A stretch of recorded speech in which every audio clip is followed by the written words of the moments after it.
Hi mga Beshi Cake! Today is April 22, 2025 at day 9 na ng walking namin ni Papa Renz. Inilalaban ko pa rin at hindi sumusuko sa walking plus squats pa yan kahit na nahihirapan na ako. Buti na lang talaga at kasama ko ang ever supportive kong asawa na si Papa Renz. Teamwork talaga kami. Sige lang, i-push natin to araw-araw kahit mabigat na yung katawan. Syempre, pinipili pa rin natin gumalaw-galaw. Alam ko sobrang laking tulong ng exercise na to para maging ready ang katawan ko pag manganganak na ako. Walking lang, walang pressure, ang importante, consistent. Mas pagod pa yata si Bishiki kaysa sa akin, hais kapagod. Pero ayan, ilalaban natin to para kay baby. Naka 100 squats na naman ako ngayon.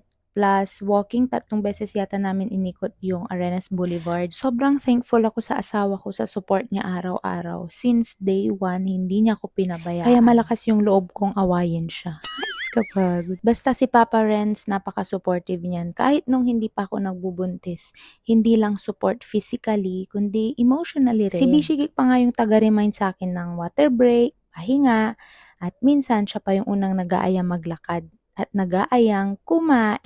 Nice ka ba? Kaya sa mga kagaya kong nagbubuntis dyan or kahit hindi, konting galaw, araw-araw, malaking tulong yan sa ating katawan. Walking muna kami. Kita-kits sa next vlog. Bye!